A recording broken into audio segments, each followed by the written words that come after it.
So this question is, what is life? Are we alive? Are we alive? And what is death? We all know we will eventually die.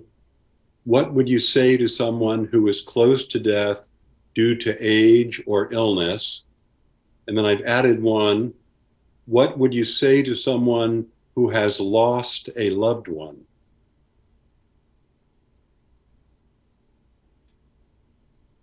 So, on the one hand, we could say this is life.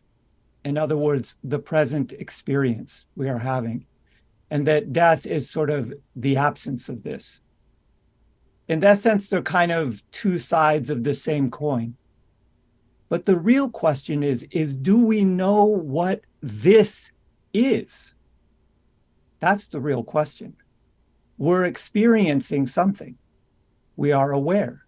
That's for sure. But life and death, I would say they're only ideas, ideas about the experience we are having. As far as what I would say to somebody who's close to death, a lot really depends on the situation and the person. So, but assuming some words were needed, there's a few helpful messages, I think. The most important of which is that it's okay to let go. Even while you're still alive, try to let go. And when the time comes, it's okay to die too. If you have faith in God, then remember that God is always with us and that God's love and mercy are infinite and all encompassing. If you're still afraid, remember that whatever you may experience in death, as in life, as in dreams, as in deep sleep, is nothing other than our own being. But whatever happens, don't worry. Nothing can really go wrong now or ever. But again, those are generalized messages. It really depends on the situation itself. To somebody who has had a loved one pass away recently, I would say, don't be afraid to grieve well and grieve deeply. That's part of letting go too. And nothing I ever say should be taken to make light of any human suffering. But I would add that just keep an eye out for the peace which lies behind everything and everyone, those who have passed away and those of us who remain.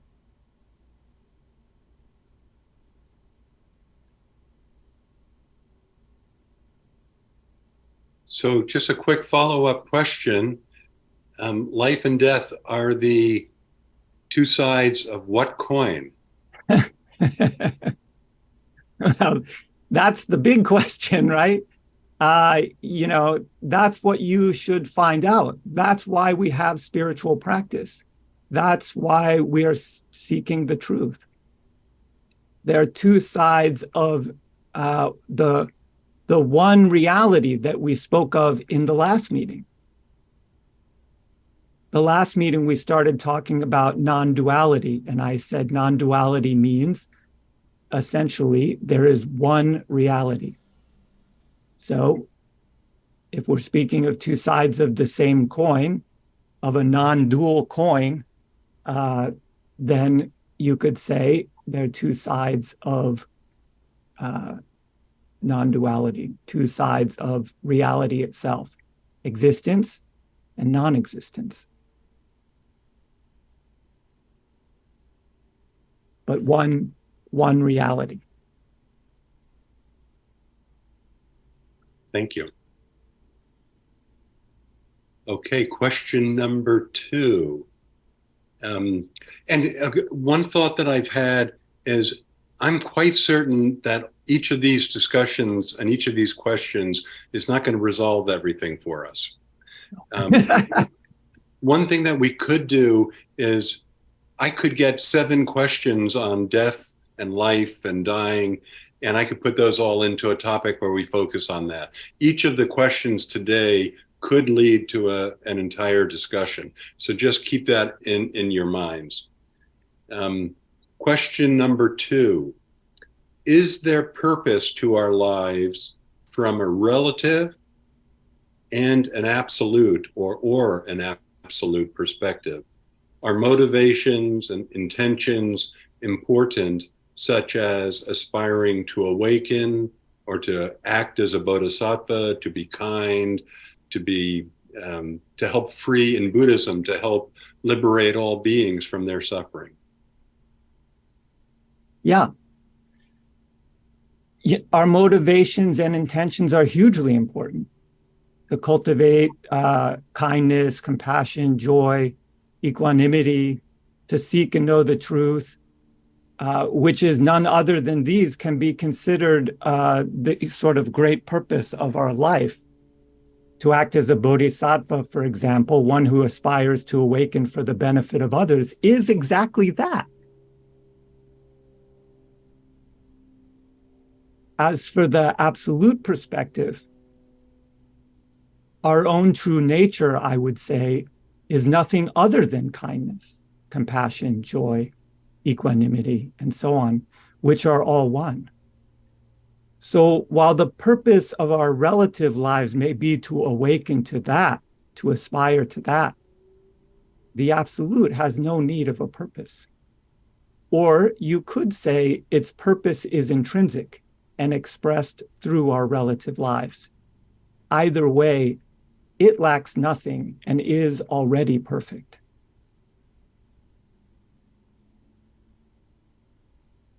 Do our actions matter? Yes. Yes. Again, I would say our actions are of the utmost importance. How else would we realize this great purpose that we have? That's the whole point of spiritual practice. So, of course, our actions matter. Yeah.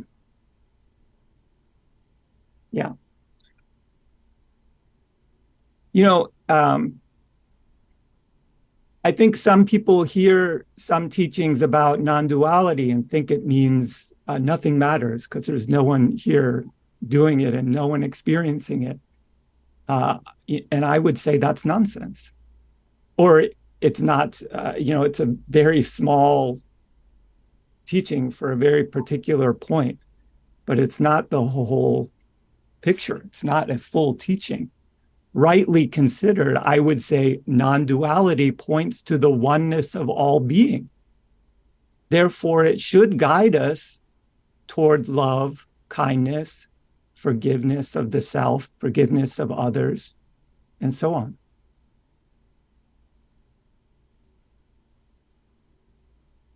So this one was sent by Barry, and I hope Barry is on the meeting now. Otherwise, I will make sure he gets a recording of it.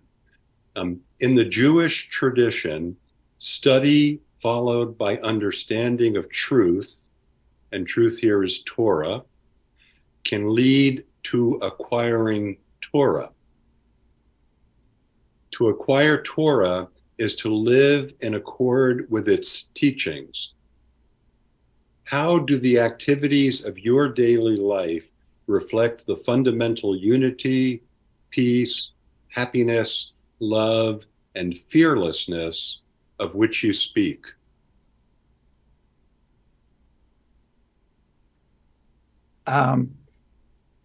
So this question resonated with me when I saw it. Sometime after my awakening, I remember staring out my back window into the backyard, kind of full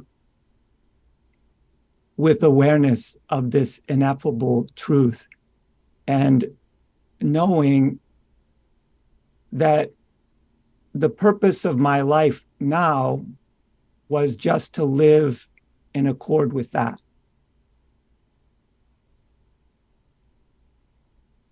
As far as my daily activities and how they reflect that, it lies in a kind of deceptively simple responsiveness to situations.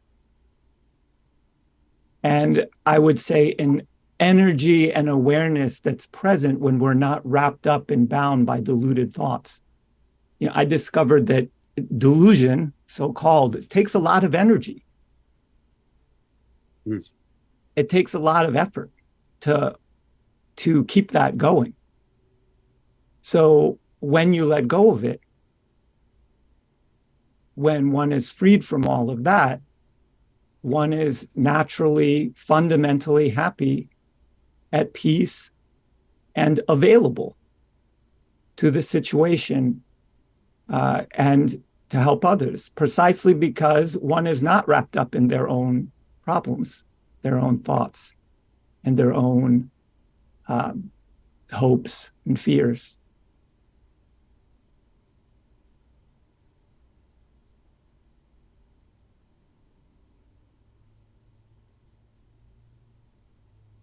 And you're still part of the world. You're still doing what you do. But I think has your life changed, and you take more joy in like meeting with people like us, and uh, helping us look at ourselves. Sure, life is changing all the time. That's one of its core features. And yeah, I mean, for me, it changed a lot. I'm, as I said, fundamentally happy. And yeah, you know, um,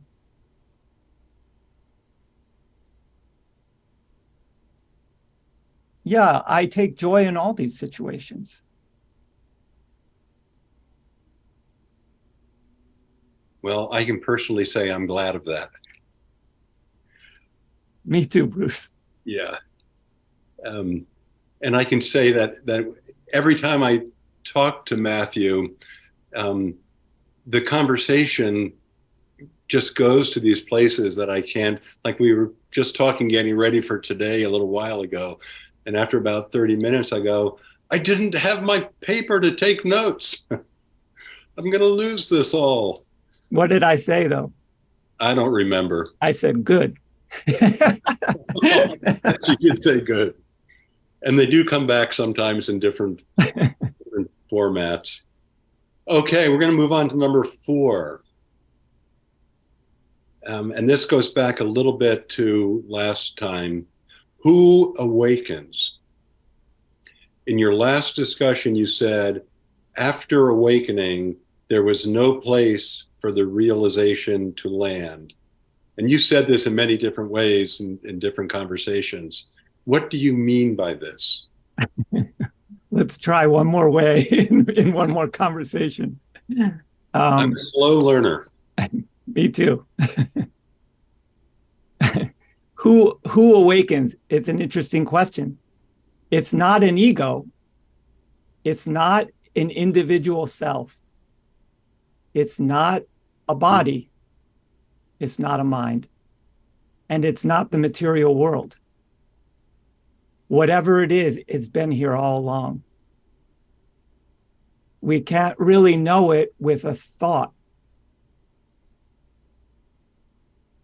We can only know it by letting go of that place where all of our thoughts seem to land, stick, and take root.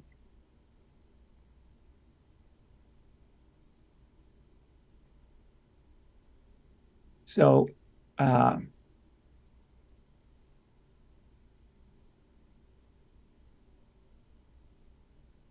yeah, as Bodhidharma said, when I think the Emperor Wu or somebody asked him, "Who stands before me?" Then he said, "I don't know."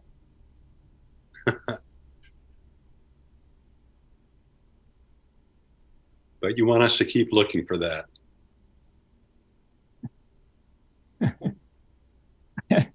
I recommend it.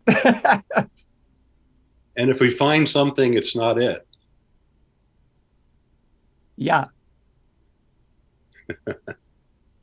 Yes, somebody asked me once, how can I know if I'm fooling myself about whether I found this thing or not? And I said, that's very simple. If it's a thought, you're fooling yourself. Yeah. And if you're, what you've told me is that I keep missing the nothingness that's out there because I'm looking for something, and I got to let go of that looking for something, which for us intellectual, highly educated people is hard. Okay, we are going to. So, did you tell us why you didn't land on anything?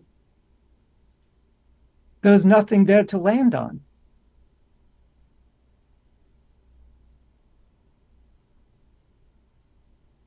That simple, eh? The, where would the thoughts land? They would land on the self or the individual self, the mind. But all of that is just a tangle of thoughts. The individual self is just the thought of yourself, that you are an individual separate being. Once that tangle is untangled or cut through, and all of the threads that make up that Gordian knot come apart, there's nowhere for the thoughts to land, because that's where they would land, on that tangle of thoughts that's built up.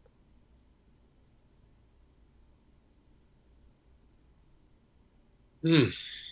Okay, question 5. A spiritual metaphor is that from relative experience, our view of life is like a dream. In one sense, this can mean that our view of life are just ideas, our understanding is projections, our experience is diluted. Or it can mean that nothing is real. From another perspective, it's just plain stupid. I know the difference between a dream and reality. Comments? Do you know the difference? Yes, in my diluted perception, I guess, but Have you ever had the experience of being in a dream and then waking up in your dream and then thinking you're awake, getting out of bed, going out to make some toast, and then you wake up again? You were still in a dream. Some people maybe have had that experience, but not Bruce. uh, but the experience, all I'm saying is that if you have that experience, it shows that you don't necessarily know whether you're dreaming or not. But I do want to address this question about whether this stupid idea is how it's relevant to our lives. And in some ways, ultimately, it may not be that relevant at all to our lives. But I would say that if you realized it or glimpsed it, it could dispel all fear. And that's not nothing. But the idea is relevant to the search for the truth, because the whole search for the truth is a exercise in trying to discern what is real and what is not real, what is fundamental and what is just passing, coming and going, what endures and what's transient and impermanent. And to those kinds of endeavors, this idea has deep relevance. Our day-to-day life, perhaps, other things may be more immediately relevant, like kindness or compassion or conventional ethics and so on. But we also have to seek the source of all and understand what is real and what is unreal. That's why the Buddhist method stresses ethics first, then concentration, then wisdom. It's just I'm trying to address wisdom.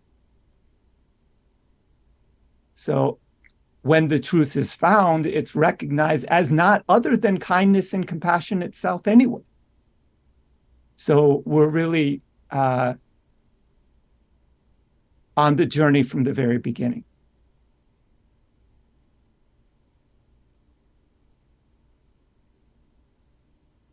Hmm.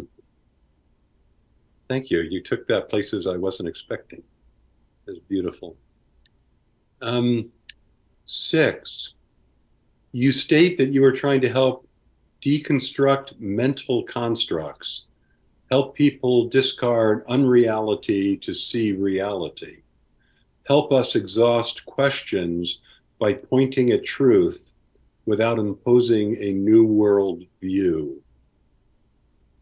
Can you discuss this and explain why you say beliefs obscure truth?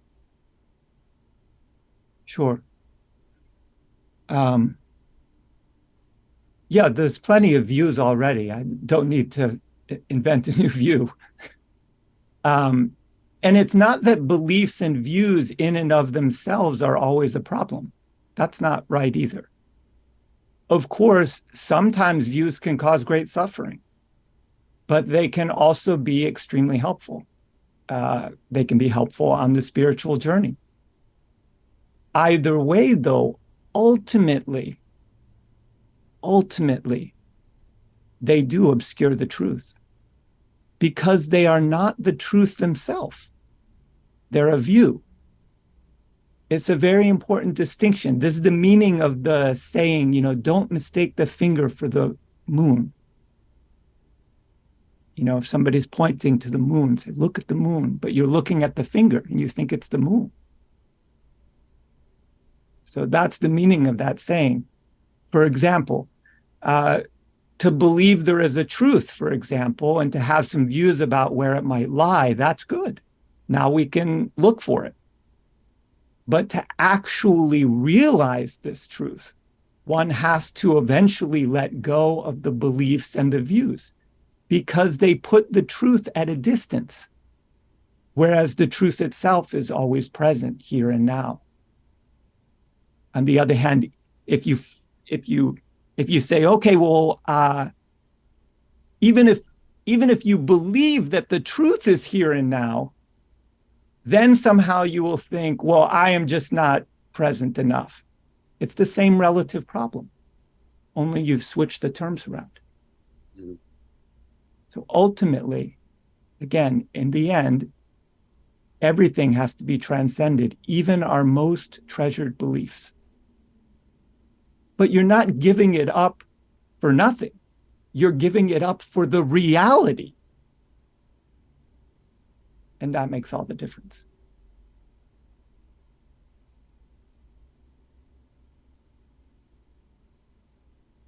Okay.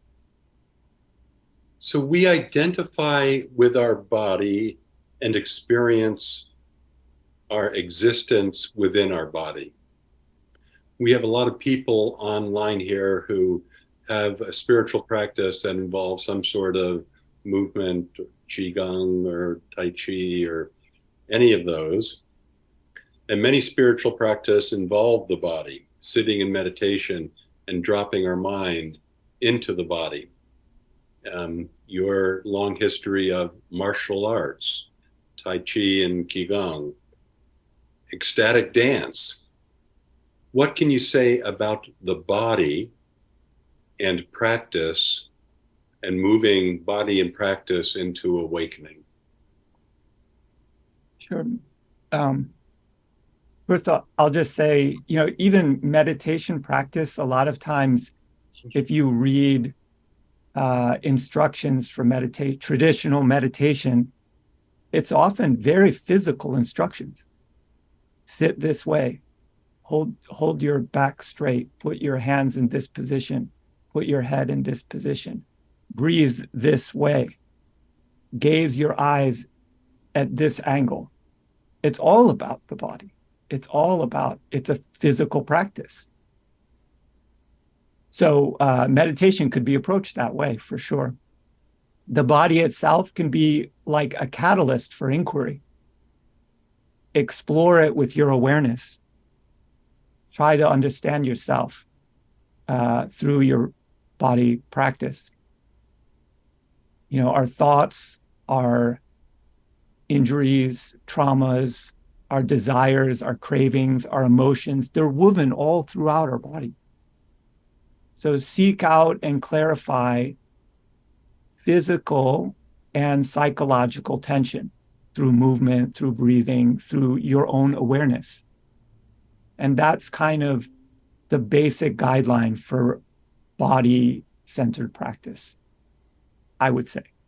But it's, of course, a big topic. Yeah. And it was definitely a deep part of my own path through martial arts. I think it is a deep practice. And when I first started organizing the discussion for today, I was going to have body be the sole focus. So there's a lot of questions that are still in there. But then there's another important question. For many of us, our spiritual connection is strongest when we are in nature. I know this is true for me. Old growth trees, spring birth and fall decay, mountains, water, personal sacred spots. We lose ourselves in the unity with something greater. Can you talk about this? And do you have any suggestions for deepening this practice? Go outside. Okay, bye. Yeah. Go outside. Yeah, you know, of course, I would like to point out the truth is everywhere. Nature is everywhere without exception. But as you say, you know, to be among old trees, ocean shores, and lonely mountains is like being in the company of great teachers who are unconvinced and unshaken by all of your thoughts and ideas.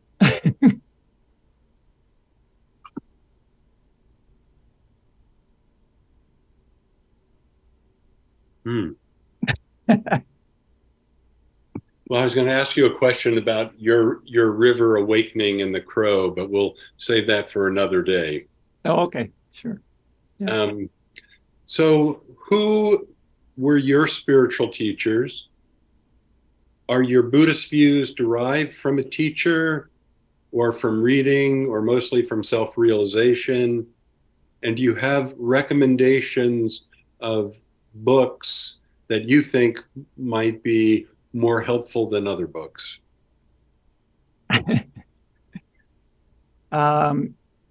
Yeah, I mean, I've had a lot of teachers through books my whole life, you know, since I started reading.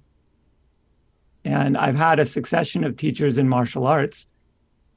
But, you know, it's only through experience that I really understood anything. And that's not, you know, that's always the case for anybody. That's not a indication of the quality of my teachers. I had wonderful teachers, but they were wonderful because they gave me experience. And it's through experience that I understood. So a year or so before my awakening, I saw Joel Morwood speak once. And after my awakening, I consulted with him. And I would say he was really my final teacher, my final spiritual teacher. But I also correlated my experience in books as well with teachers like Ramana Maharshi, Nisargadatta Maharaj, Anandamayi Ma. These are all great teachers I really love and revere. My Buddhist views are informed by some reading, naturally, reading that goes way back to my childhood. But Recently, I've also had the opportunity to attend some teachings by Tulku Jigme Rinpoche, a wonderful teacher. But again, it's only from self-realization that I truly understand what these teachers say. And it's from realization also that I speak. As for recommendations for books, look at there's a bibliography in the back of my first book that includes a lot of the books that I would recommend sort of off the top of my head. If you need more targeted advice, feel free to send me an email. Thank you, Matt. How have you found your spiritual view most useful in your daily life?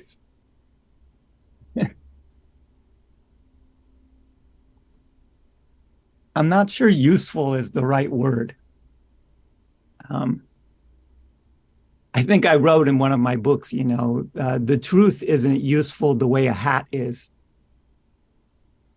But maybe to be useful to others or helpful to others.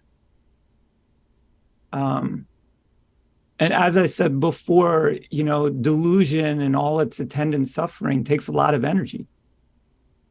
All that energy is focused on the individual self, and I had a lot of it. And its hopes, fears, desires, ambitions, attachments, outcomes, and so on. All of that takes a lot of energy. So to be free from yourself frees up boundless creative and compassionate energies. The period after my awakening was one of the most productive, creative periods of my life. And I'd say I do my best to keep up. But really, just to be at peace is, I would say, of immense benefit to others. Mm. Just that by itself.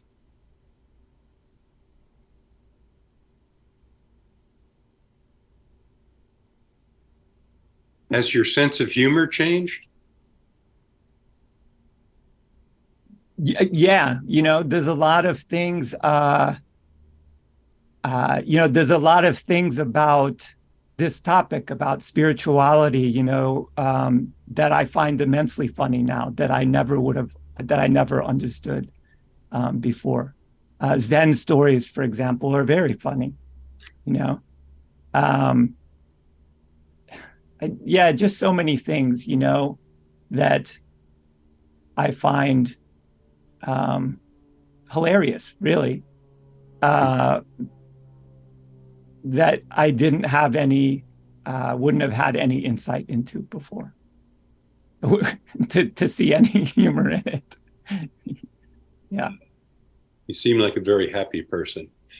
Okay, so this is the last question I have, and so all of you get ready to ask your questions. Let's close my questions with a direct question about what you were trying to share with us. You state that awakening is direct perception, total perception, where that which is seeing, experiencing, is that which is seen, experienced.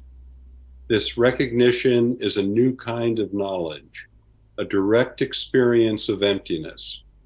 What we are looking at is our own being, this me and reality that are inseparable. Please talk about your pointing out approach for this. And those are all sort of words and quotes that came from our discussions, Matt.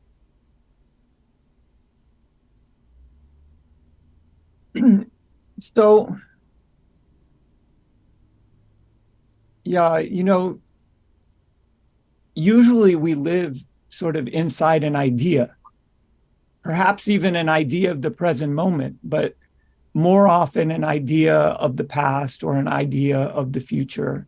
And we kind of go from idea to idea to idea. We're very restless very imaginative, and there's you know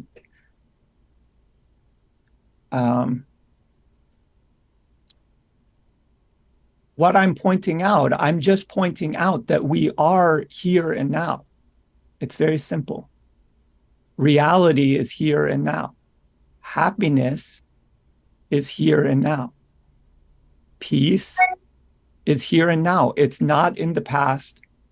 It's not in the future. And it's not an idea or a thought.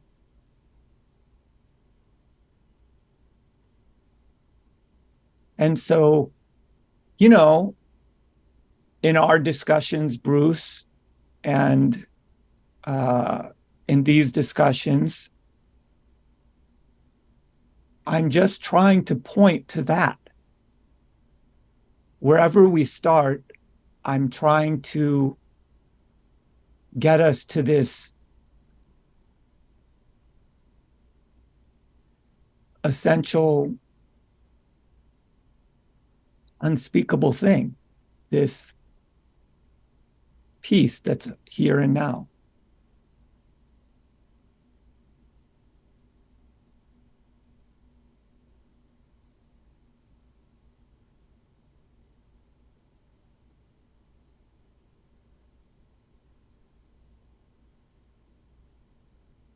Matthew has agreed to get me to that peaceful state this calendar year. If any of you, rest of you, want to get on that train, let us know. And I'm holding you accountable for that, Matthew. Okay, I've exhausted my questions, and we have plenty of time for everyone else to ask your questions. Please, yeah. Anybody got a question? Just start talking out there, Paul. Thank you, Bruce. Matt, a few questions running through my mind, but I want to be mindful of everybody else and make sure they've got opportunity. I think in one of your books, you make a distinction between awakening and liberation. Yes? What's the rest of the question? Well, or is that the question? Do I make a distinction between awakening and liberation? well, let's call that part one. Okay. No.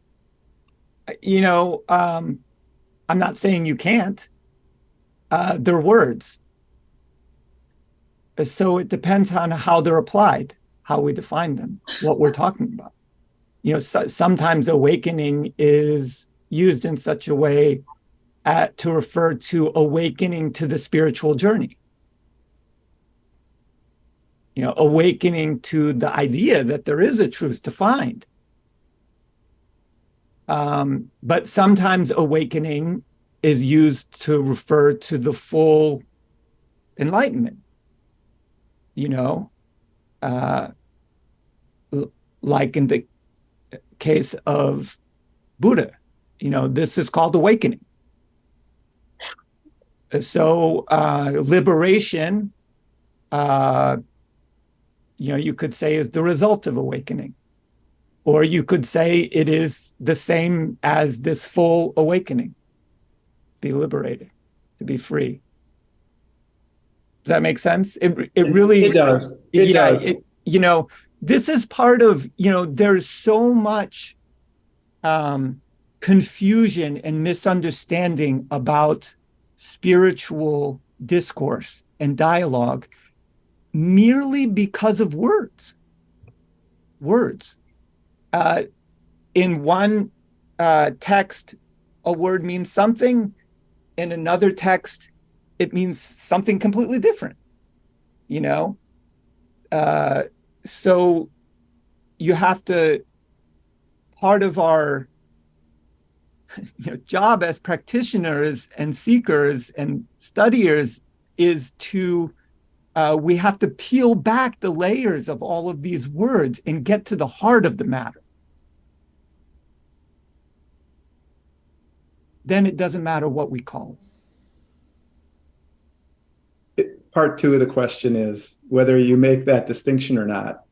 I've read in multiple places that people, the writer, for example, may have had an awakening, but then acknowledges that there was sort of work to do after that, that there was an awakening to reality, but there wasn't liberation yet. And I guess I'm wondering if there was an element of that in your experience, or was it just one sudden thing where it happened all at once? Yeah, I would say this type of thing maybe depends on, what, like I was saying, what type of awakening are we talking about? Some people can awaken to they can realize no self.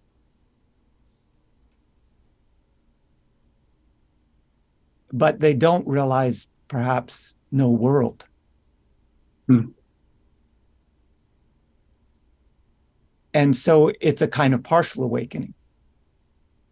And because it's partial, and because self and world are two sides of the same coin, they may fall back into dualistic thinking, dualistic views, because they haven't thrown everything in.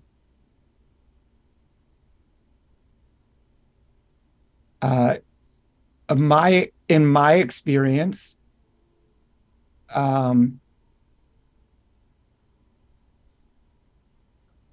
everything was wiped clean. There was still like my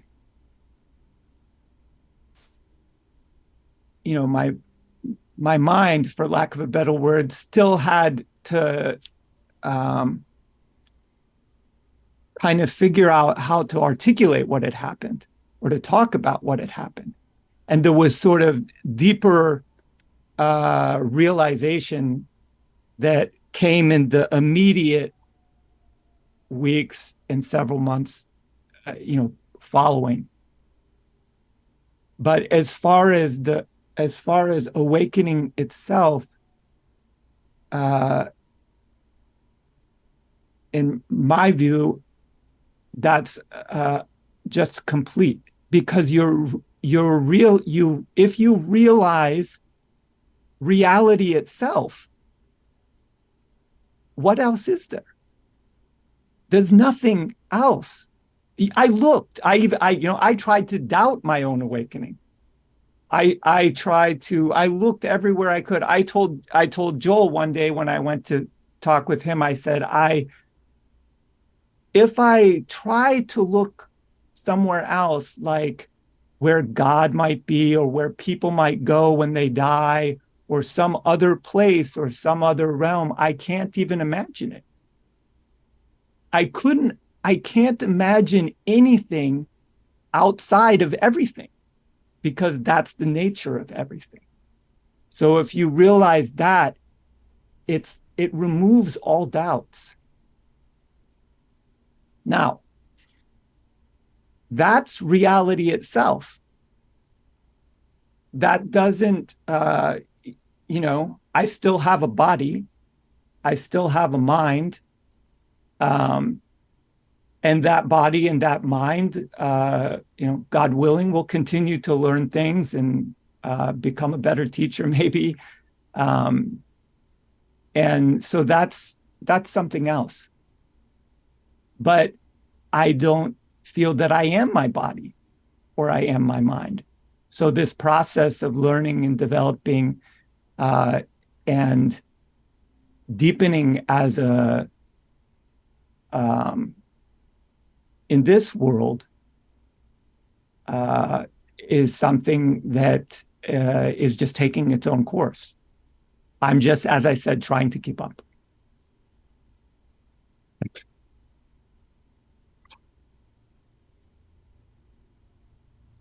Other questions?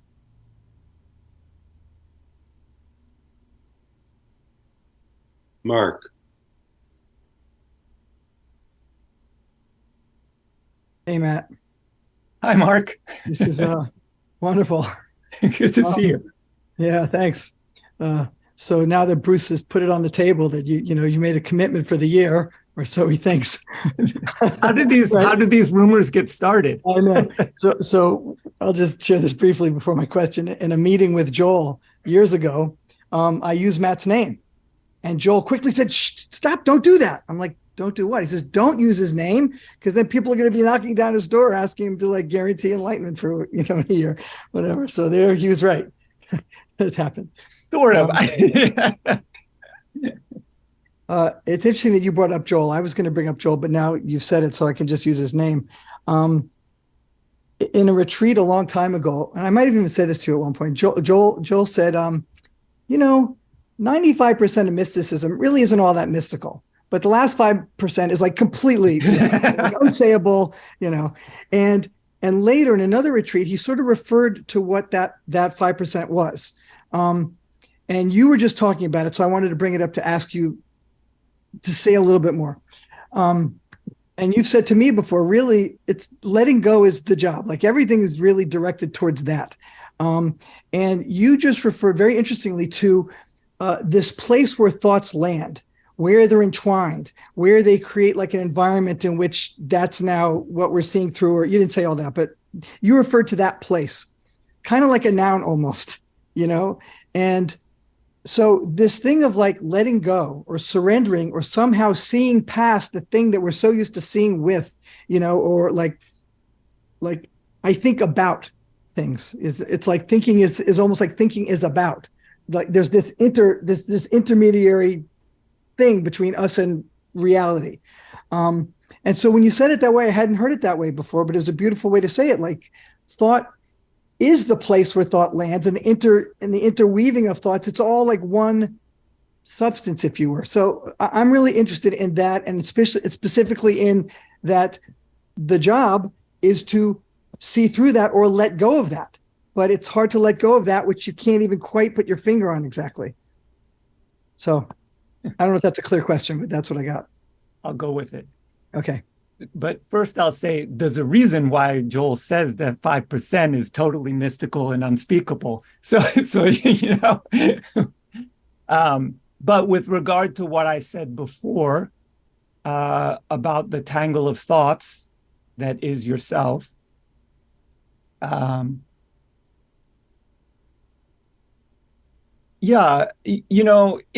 my book, I talk about this total perception. The idea that what's seeing is what's seen. Like my body grew out of this world, and my mind came out of this world. As I said before, I realized my mind was no different than the trees. It grew out of this world like a tree.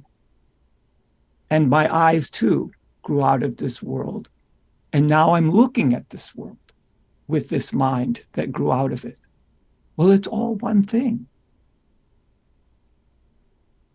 The body, the mind, the eyes, the brain, the trees, the world, it's all one. It's all one. So this total perception is seeing that there's no backdrop. We normally think like the perceptions go in, and then they hit the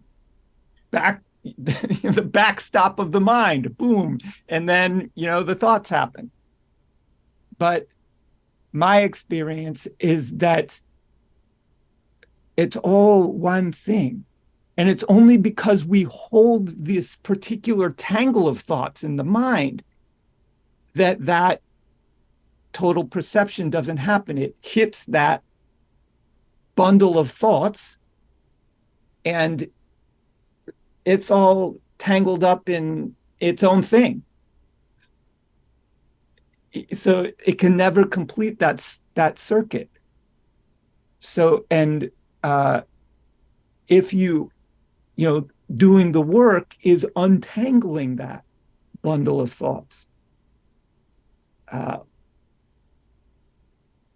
or clarifying it enough, seeing clearly what it is, how it functions, helps to clarify it so that you can start to see through it. and eventually it falls apart. Now, all of its strands are still there. I still have my memories. I still can do math. You know, I still can write. I can still speak. But they're not all tangled together in a knot. They're all free. So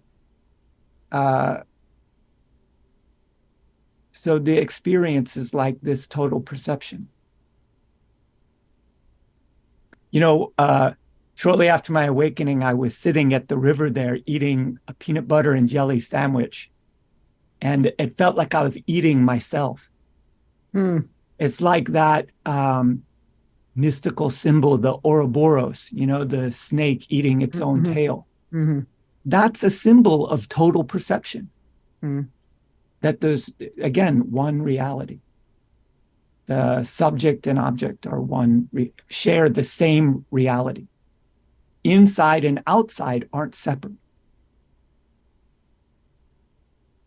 So would it then be basically fair to say, and it doesn't actually even matter if it's fair to say or consent at all, but that a certain kind of work and a certain amount of work has to be done for this clarifying and separating to happen. And at a certain point, this surrender that Joel says, no one can tell you how to do it. It's just, there's this letting go that isn't a verb in a certain way, that can happen only after a certain amount of this disentangling has happened. Would that be fair to say, or not necessarily? I don't know. I haven't talked to enough people to know. It's a practical question, right? Like, how much work do you have to do before you? Yeah, I'm on a clock here. How many licks does it take to get to the center of a Tootsie Roll Pop? You know, yeah. I mean, you have to do the work. You know, until it falls apart. You have to do the work. You have to look. You have to practice. You have to investigate. Find out what you are. Tulku Jigme Rinpoche, in one of his teachings a few weeks back, said, you're waiting around as if it's going to happen by accident. He said, it is not going to happen by accident. You have to do the work,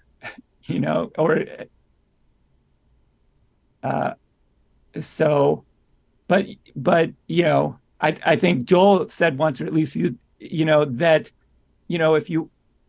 who knows how this final element happens, this mystical, unspeakable transformation. But you should at least do what you can. You should set the stage. If it's like being hit by a truck, it helps to go out and play in the road. That's what it Joel's. Yeah. That's what it Joel's. That's where I heard it. I think I heard it from you. Yeah. I guess I was asking because it seems like the process, and I don't want to take up all the time, please, anybody else just jump in. The process of letting go or seeing through or looking to let go and practicing surrender is one of the things that actually does the disentangling. Like it kind of, in a way, it is the work or part of the work. Yes. Yeah. And that's the last thing I'm going to say. So. Yes. Yeah. Try to get the feeling of letting go. Try to experiment with what it feels like to let go. I think I said to you once, Mark, imagine you're going to die in 5 minutes. It's not going to be painful. But it's going to happen. Get ready. How do you get ready? There's only one way: letting go. Letting go of everything. Letting go of your life, letting go of this world. Or what you thought was your life and what you thought is this world. Thanks for those great questions. Margie.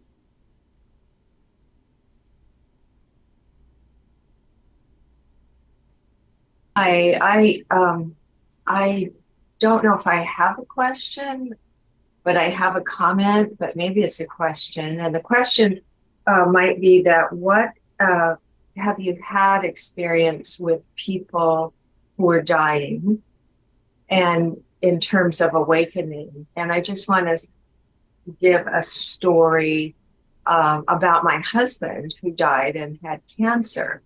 And when he found out, I remember the day that he found out he had cancer, and we talked, and he said, you know, I'm not afraid to die. And he said, exactly, I feel liberated. And I have to say that this process of dying for him, or this transition, or this time that we shared, he did appear to let go. And there was something qualitatively different about him. And he was, I would say, radiant until he died. He was, even after he died, he was radiant. And he said to me many times, and many people, why didn't I know this before? So I'm just sharing my experience, and I'm wondering if that was, I'm not saying he was awakened or whatever, but I think there was something different that happened with him. That sounds like awakening to me. That's a wonderful, wonderful, wonderful story. And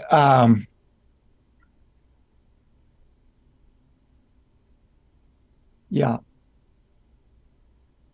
my experience, I had some experience. I've had friends die and family members die, but I had some experience. I worked with the American Cancer Society for a while, talking on the phone to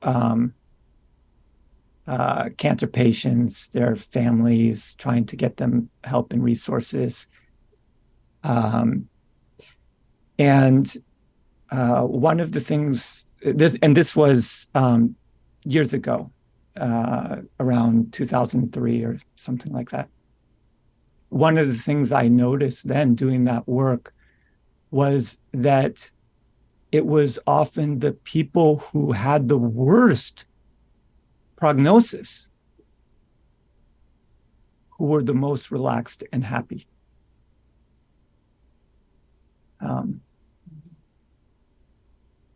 So I know, it's like I know that story kind of, but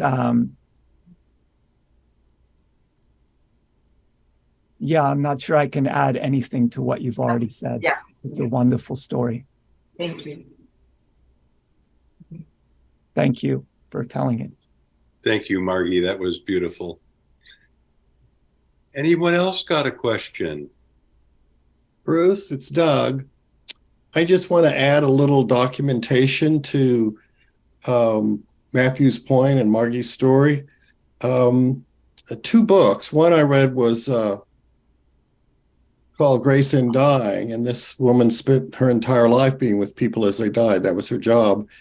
And she said almost everyone comes to grace and reconciliation, even if it's for a few seconds. And I think this testifies to the universal nature of us all being awake, but having not uncovered it. But even more interesting was a book that I followed up with called Death is But a Dream. And this is by a hospice doctor who documented 1,400 cases of people experiencing this grace or reconciliation before they died. It's a fascinating book. The stories are quite harrowing. Some of the people had the most horrible lives you can imagine, and still there was this, it was almost all, it very had almost something to do with religion. It was almost always someone who they loved who had passed reuniting with them. And so I think those 2 books offer a lot of support not only for the existence of this, of our Buddha nature or whatever we want to call it, but the fact that it's something that will come to all of us, although sooner better than later. Thanks, Doug. Maybe you can email Bruce the name of those books and we can put it on a notice for people. Yes, I will do that. Thank you, Doug. Anyone else got some I questions? have a question. Yeah. Go for it, my Greetings. sister. Yes. Hi, Bruce. My sister, Bruce and Walker here in Colorado, and Alan. So I missed the first one and I joined in. I teach on Thursday evenings down in Denver, but I left my students out early so I could join, but I joined in at the nature part. And I teach teachers mostly of color how to teach science, but I take them outside in nature and in the urban nature and just encourage them to sort of use it at the outdoor classroom. So I guess my question is, so we're standing under a tree or we're looking at a bird, what questions could I pose to them or to myself to begin to help, not help, but just to, about letting go or tuning in, or what would be a good way to start? I'm very fond of trees as teaching tools, so I like this question. The thing I would ask is, where are the limits of this tree?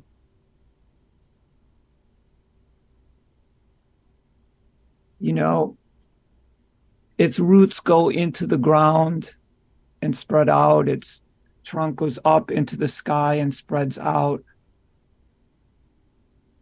But in order to exist as a tree, it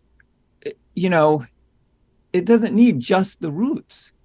It needs all the water and the minerals and everything that's coming into the roots. And to be the tree, it doesn't just need to have branches and leaves. It needs the sun, it needs rain. It needs everything. The atmosphere, it needs the whole universe. So in a way, there's no real limit to that tree. It's everything. And we're just like that. Everything. Thank you. I hugged a tree today. Now I know why. If you're ever in Oregon, you have to go out to Eastern Oregon over the Cascades and hug the ponderosa pines because they smell like butterscotch cookies. Yes. Or vanilla, as you can, yes. We have them here too. Oh, thank you. Well, thank you. Thanks, Jess. Who's next? Hi, Sabin. Welcome. Maybe I could follow up with a question kind of related to Jess's.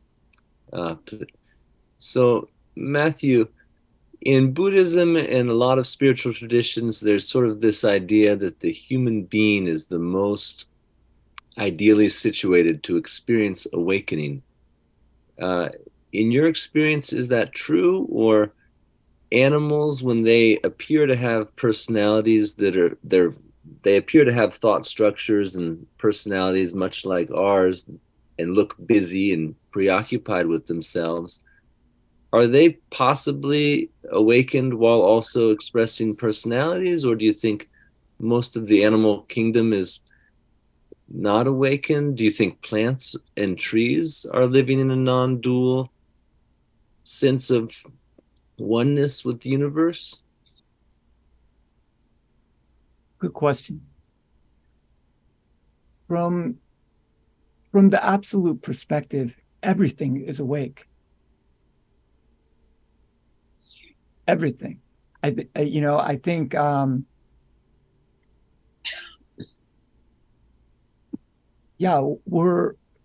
what we're looking at is reality itself.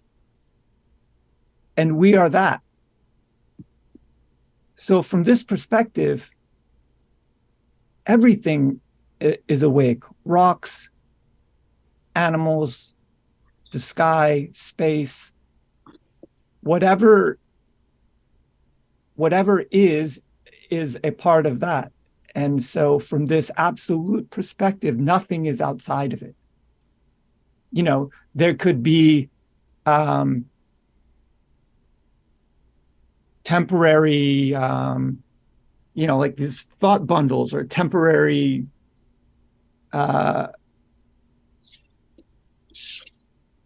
occlusions. Not everything has a human mind. So to be awake in the sense, the way a human can be awake with a human mind, I would say is a special thing, because we're human beings, but, I would also say that this teaching in Buddhism about the different realms, the animal realm, the human realm, the realm of the gods, the demons, the hungry ghosts, there's another way of looking at this, and that they are realms of consciousness. And that we go through all those realms, so, even in one lifetime. Sometimes we're like an animal. Sometimes we're like a jealous god. A lot of times we're like a hungry ghost. And sometimes we're a hell being. We're all over this map. But, Buddhist teaching says it's from this human realm that one has a kind of opportunity to awaken to this big awakening, to awaken to seeing that everything is awake. And it's from that human realm that beings can awaken. So yeah, there's a couple of different ways one could look at that. Good question, though. Thank you. Thank you, Stuart. I love that question. I've carried that with me a lot also. Embedded in that is this notion that humans are the privileged of God, the choice of God. And I don't think you're saying that, Matthew. I think you're... No, I'm not saying, I'm not talking about the human realm, right, as the realm of, these corporeal bodies. I'm saying it's a realm of consciousness, a type of consciousness that's not any of these other realms. It's like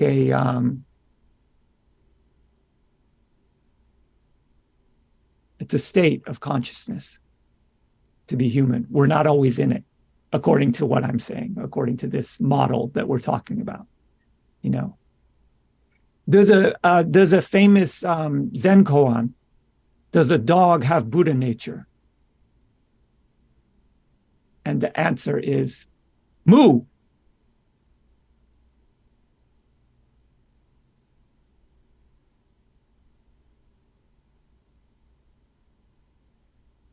Can you translate that for us? I think it's better left untranslated, but if you want to look it up, you can. Okay, I'm looking around. Who's got another great question? Tim. Yeah, there's been a lot of brain imagery done in the last couple of decades. People talk about changing your neural pathways in order to change behavior. Mapping of experiences in psychedelic states. altered consciousness. I'm wondering whether the same is true of folks like yourself who have come to a place of current and total awareness, and what the brain scan does look like, and how that changes the sort of the pattern of activity in the brain. It's not my area of expertise, but and no one scanned my brain. But I do believe there. I went to the University of Wisconsin, and I get their alumni newsletter or whatever. I do believe there were studies done at the University of Wisconsin on extremely experienced meditation practitioners in the Tibetan Buddhist tradition, and that these studies showed that their brains were different, that they exhibited the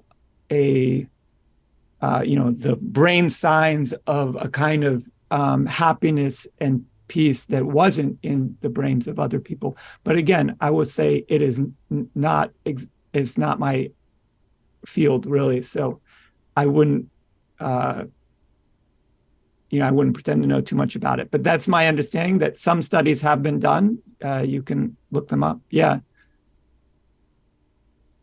And I think, there's some learning about the default mode network, I think it's called, that keeps us focused on the self, and that there are brain structures or brain parts that diminish their activity as one or after one has awakened. But that's about all I know about that subject. That's interesting. That's, that reminds me of what I was saying in terms of freeing up that tangle of thoughts. Right. I know from my teacher in martial arts, if you push on somebody, the force of the push gets, goes through the body in a particular way according to the tension patterns in your body and the neural signals in your body. And, you take on that load through a specific path. And there are ways to change that, to free up that path, and to allow the pressure or the energy to flow through your body in a different way, through a different path. So this has a healing potential, applications for healing work. Okay, we have time for one more question or two, maybe if there's something burning. So if you want to ask a question, and then we're going to just have a brief opportunity, if for people to say anything, if anybody wants to say anything. So remind you, if you didn't get a chance to ask a question, you can send it to me, and I will track them all. Does anybody have another question?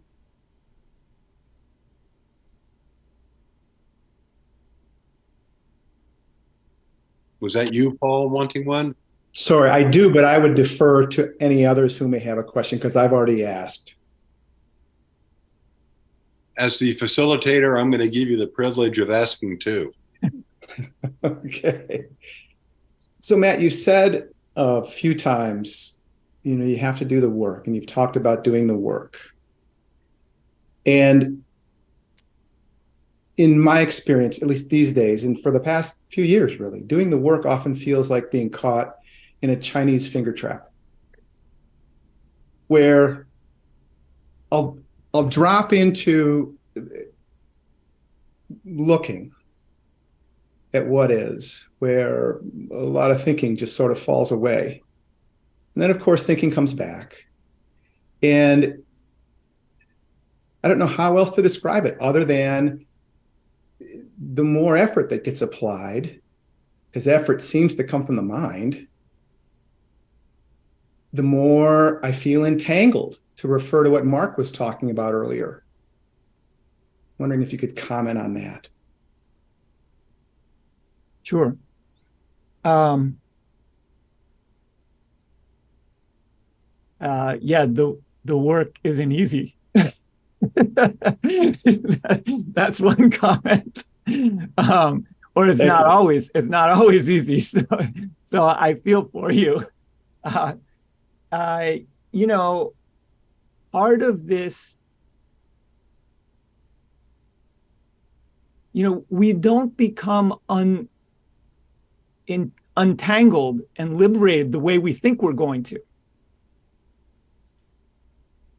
It surprises us.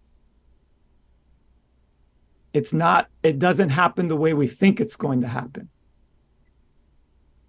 Because somehow, no matter how many teachings we hear, we still think we're going to discover it. We're going to experience it. And so we'll have to wrestle with that. Yeah, and part of the practice is,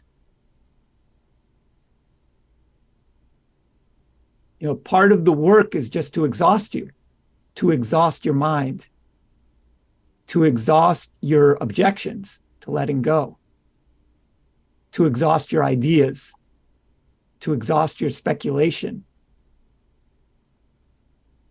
to exhaust your hopes, and to exhaust your fears. That's why the work is so important, because we have to do it in order to exhaust ourselves.